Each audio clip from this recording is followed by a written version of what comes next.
So hi, I'm Calvin Zhang, and today I'm going to briefly talking about the two main school of economics.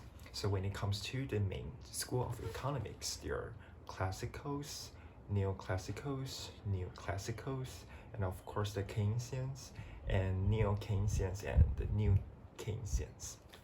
So those divisions can be categorized into two broad categories of classicals and Keynesians.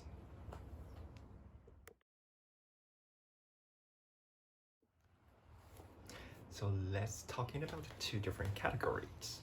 So the first one, according to the classical economics Bible, an inquiry into the nature and causes of the wealth of nations shows that the main aspect that they hold is the market generally regulate and adjust themselves, and often tend to move toward equilibrium through an invisible hand. They think that private initiatives and societal well-beings will reach the same condition under certain competitive conditions.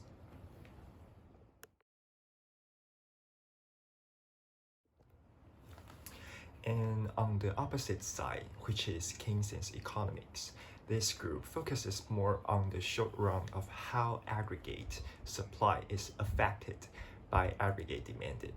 And unlike the classical aspect, the Keynesian group thinks that the aggregate supply and the aggregate demand may not equal to each other every time, and can be modified by government policy.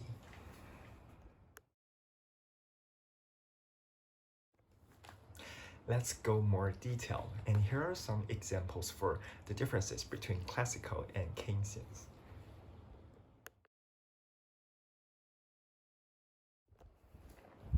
So the first one is the main motto to justify their time horizons of analytical visions. So the first one, I think it's kind of funny. Like classical group, they say like, I don't try to forecast short-term change in the economy. The record of economists is to doing that justifies only humanity. However, the Keynesian group use an ironic way and say, in the long run, we are all dead. It means that because the classical group believe that there is invisible hand will adjust the price to the market in the long run. So they think that it is no need to focus on the short run and no need to take any action to deal with the bad situations. But Keynesian group say that we all die in long run, means that we need to solve the bad situation right now and not just wait till it solve it by itself. Otherwise, at that time, we already die.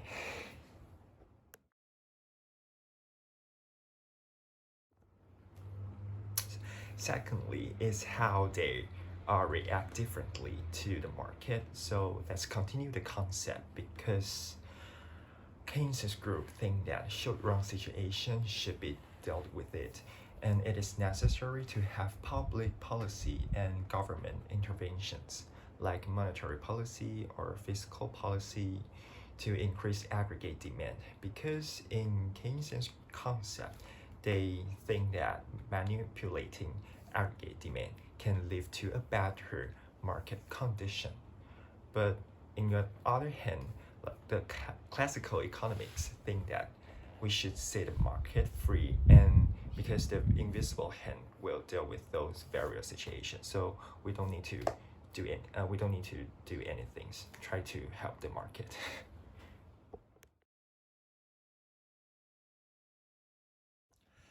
Last but not least is their assumptions about money neutrality. So both sides hold different concepts whether government should take action or response to the market. This refers to their own basic theories. So one is neutrality of money, which is supported by classical group. And money neutrality is a concept of monetary economics for which an increase in the supply of money affects only prices without impacting the real economy. In other words, according to money neutrality, an increase or decrease in the money supply will determine an increase or decrease in the price of goods and services sold, but not in the real amount of goods and services sold. It means that it won't affect the real GDP and the unemployment.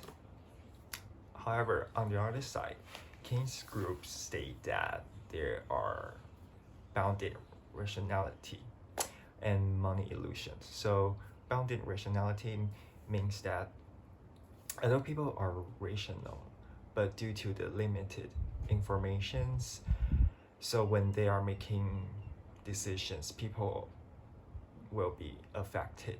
And because people also can be sensible, it means that price that is affected by money supply or demand may have some degree in affecting interest rate and investment, and also the motivation of people using money.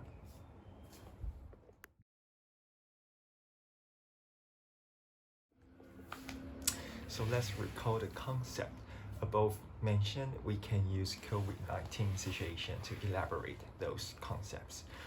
Owing to COVID-19 insurance market, various industries are being affected and undergoing a recession, like travel agency, aviation industry, and also people are unlikely to spend money because all physical stores are told to be closed during the pandemic.